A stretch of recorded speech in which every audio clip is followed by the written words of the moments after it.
嗨，亲爱的书友们，欢迎来到书海时光，一个为你每日推荐好书的心灵驿站。赶快关注我们，一起畅游书海，让阅读点亮每一天的精彩。亲爱的观众朋友们，大家好，今天我怀着无比激动的心情，向你推荐一本改变无数家庭亲子关系的经典之作《正面管教》。这本书由美国著名教育家、心理学家简·尼尔森 J. Nelson 博士撰写，自1981年首次出版以来，已经在全球范围内帮助了无数父母、教师以及儿童看护者。正面管教不仅仅是一本关于如何管教孩子的书，它更是一本关于如何与孩子建立深厚情感连接，如何培养孩子自律、责任感、合作以及解决问题能力的指南。他所倡导的理念和方法，不仅适用于家庭，也适用于学校和社会各个层面。在开始之前，我想先问大家一个问题：作为父母或教育者，你是否曾经因为孩子的行为问题而感到沮丧、无助，甚至愤怒？你是否曾经因为找不到有效的管教方法而感到迷茫？这些问题正是正面管教试图帮助我们解决的。让我先给大家讲一个关于简·尼尔森博士的小故事。简·尼尔森博士在教育领域有着丰富的经验，他曾经是一名学校心理学家，也是一位有着7个孩子的母亲。在他的教育生涯中，他发现传统的惩罚和奖励机制并不能真正解决问题，反而常常导致孩子的反叛和疏远。于是，他开始探索一种更为积极、有效的管教方式，最终创立了正面管教体系。这个体系不仅改变了他的家庭，也改变了全球无数家庭的育儿方式。1.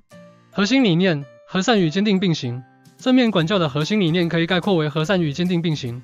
这一理念强调在管教孩子时，既要保持和善的态度，又要坚持原则和界限。根据阿尔弗雷德·阿德雷 （Alfred Adler） 和鲁道夫·德雷克斯 （Rudolf Dreikurs） 的个体心理学理论，孩子需要感受到归属感和价值感。和善意味着尊重孩子的感受和需求，而坚定则意味着尊重事实和规则。通过和善与坚定并行，孩子能够在被尊重的环境中学会自我控制和责任感。具体应用时，父母可以通过以下方式实现和善与坚定并行： 1. 表达理解。例如，当孩子因为不能买玩具而哭闹时，父母可以先表达理解：我看得出来你真的很想要那个玩具。2. 坚持原则。接着，坚定地解释原因，但是我们今天没有计划买玩具，因为我们有其他的安排。3. 提供选择。最后，提供有限的选择。你可以选择下次我们再来的时候买，或者我们可以一起想想其他有趣的活动。这种方法的好处在于，孩子能够在被尊重的环境中学会自我控制和责任感，同时也能感受到父母的关爱和支持。简·尼尔森博士在书中写道：和善与坚定并行，意味着在尊重孩子的同时，也要尊重自己，尊重情境的需要。这句话深刻地揭示了正面管教的精髓。2. 重要习惯之一：关注解决问题而非惩罚。传统的管教方式往往侧重于惩罚，而正面管教则强调关注解决问题。这一习惯旨在帮助孩子学会如何解决问题，而不是仅仅因为害怕惩罚而服从。根据个体心理学，惩罚往往会导致孩子的反叛或退缩，而关注解决问题则能培养孩子的责任感和解决问题的能力。通过引导孩子参与问题的解决，他们能够学会如何面对和克服困难。父母可以通过以下步骤引导孩子解决问题。1. 识别问题。例如，孩子在学校与同学发生冲突。2. 头脑风暴，与孩子一起讨论可能的解决方案，不批评任何想法。3. 评估方案，与孩子一起评估每个方案的可行性。4. 选择方案，选择一个双方都同意的方案。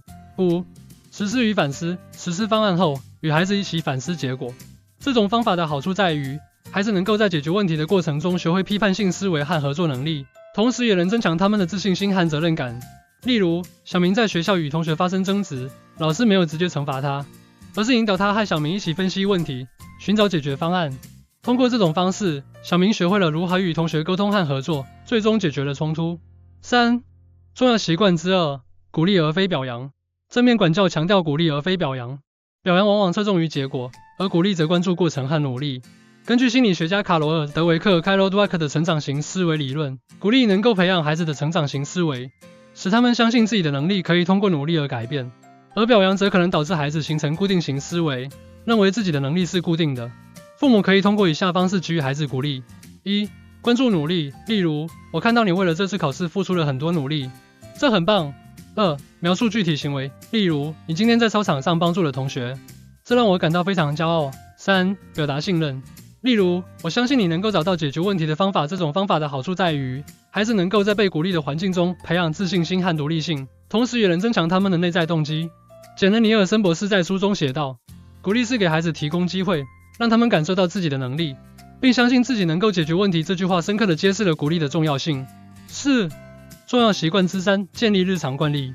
正面管教强调建立日常惯例，以帮助孩子形成良好的行为习惯。根据行为主义理论，习惯是通过重复和强化而形成的。